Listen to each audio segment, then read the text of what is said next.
Chapter 4 motion and force part 1। ठीक है, सबसे पहले हम इसमें किस चीज़ की स्टडीज़ करेंगे। पूरा चैप्टर किस चीज़ से रिलेटेड है? काइनेमेटिक्स। ठीक है, चैप्टर किस से रिलेटेड है? काइनेमेटिक्स। काइनेमेटिक्स क्या होता है? काइनेमेटिक्स में हम उन चीज़ों की या फिर उन मोशन ऑफ ऑब्जेक्ट्स को पढ़ते हैं, उनकी मोशन पढ़ते हैं, उन ऑब्जेक्ट्स की जो कि विदाउट रेफरेंस, फोर्स के विदाउट रेफरेंस से जो है मोशन प्रोड्यूस करती है। मतलब उनको फोर्स की ज़रूरत नहीं होती, वो without reference of force motion को प्रोड्यूस करती हैं। इस चीज़ को हम कहते हैं काइनेमेटिक्स। देन आ जाता है फोर्स। फोर्स क्या होता है? फोर्स वो एजेंट है जो कि किसी भी बॉडी की स्टेट को चेंज कर देता है। ठीक है, which causes to change the state from rest to its motion. अगर मोशन में होगी तो रेस्ट में हो जाएगी बॉडी, अगर हम फोर्स लगाएंगे, और अगर रेस्ट में होगी तो मोशन में होगी, और अगर हम फोर्स लगाएंगे तो मोशन के बाद वो किस में आ जाएगी? रेस्ट में आ जाएगी। ठीक है, force is an agent which change the state of body from rest to its motion और मोशन टू इट्स रेस्ट। इसकी क्या एग्जाम्पल है? Let's suppose we have a ball. ठीक है, बॉल अपनी स्टेशनरी पोजीशन में है, रुकी हुई है। आप अगर उसको किक मारोगे तो वो किस में आ जाएगी? मोशन में आ जाएगी। आपने फोर्स लगाई, किक क्या है? फोर्स। ठीक है, फोर्स की वजह से वो किस में आ गई? रेस्ट से मोशन में आ गई। और दूसरी एग्जांपल क्या है कि अगर कोई भी बॉल मूव कर रही है, ठीक है, तो आप उसको अपने हाथ से फोर्स लगा के क्या करोगे? रोक दोगे। तो मोशन में थी बॉडी और आपने उसको किस में चेंज कर दिया? रेस्ट में चेंज कर दिया। तो फोर्स वो एजेंट है जो बॉडी की स्टेट को चेंज कर देता है, रेस्ट से मोशन में या फिर मोशन से रेस्ट में। फिर आ जाता है Newton's laws of motion. Newton ने 3 लॉज दिए। पहला लॉ क्या है? Every object continues its state of rest और यूनिफॉर्म मोशन। रेस्ट मतलब यूनिफॉर्म मोशन, या मतलब कि स्ट्रेट लाइन में वो मूव कर रहा है, इसकी एक ही वेलोसिटी के साथ मूव कर रहा है।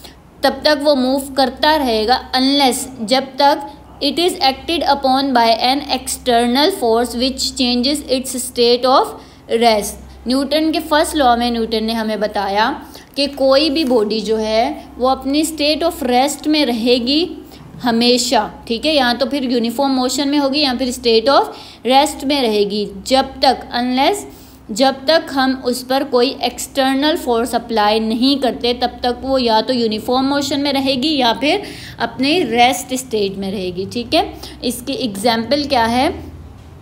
आप जो है जब बस में सफ़र करते हैं, ठीक है, तो जैसे बस, आप स्टेशनरी बस में बैठे हुए हैं। ठीक है, स्टेशनरी बस का मतलब क्या है? जो रुकी हुई हो।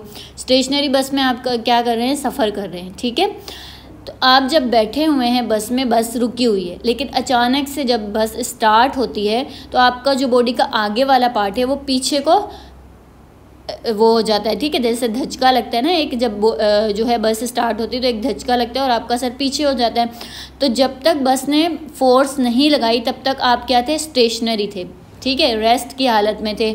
लेकिन जैसे ही फोर्स लगी, जैसे ही बस चलना स्टार्ट हुई, तो एक फोर्स से आपका सर पीछे चला गया। ठीक है, जब तक कोई एक्सटर्नल फोर्स किसी चीज़ पर एक्ट नहीं करेगी तब तक बॉडी अपनी रेस्ट की हालत में ही रहेगी या फिर यूनिफॉर्म मोशन में ही रहेगी।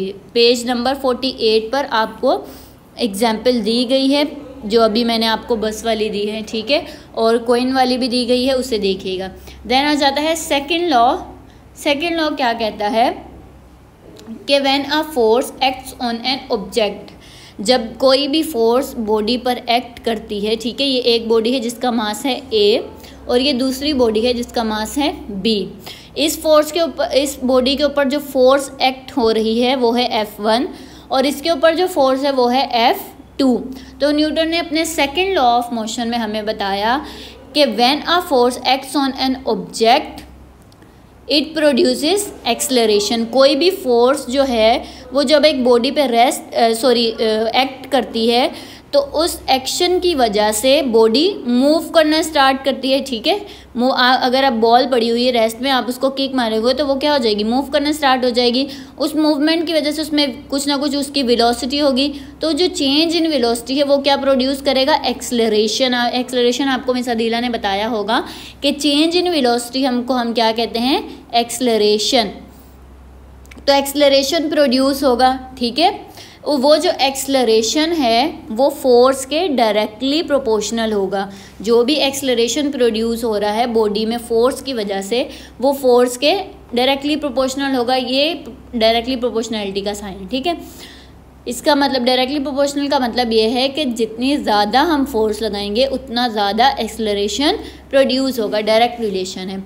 और उस मास के जो भी जिस बॉडी में एक्सलरेशन प्रोड्यूस हो रहा है उस बॉडी के मास के क्या होगा, एक्सलरेशन इन्वर्सली रिलेटेड होगा, ठीक है। इन्वर्स रिलेशन को हम हमेशा 1/, में लिखते हैं और इसका मतलब है कि अगर एक चीज़ इंक्रीज़ हो रही है तो दूसरी क्या होगी, डिक्रीज़ होगी। एक्सलरेशन अगर ज़्यादा होगा तो मास क्या होगा, कम होगा।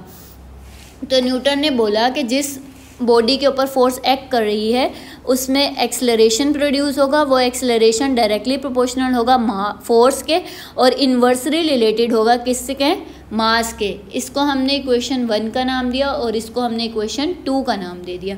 जब हम इन दोनों इक्वेशंस को कंबाइन करेंगे, कंबाइन इक्वेशन 1 एंड 2, ठीक है।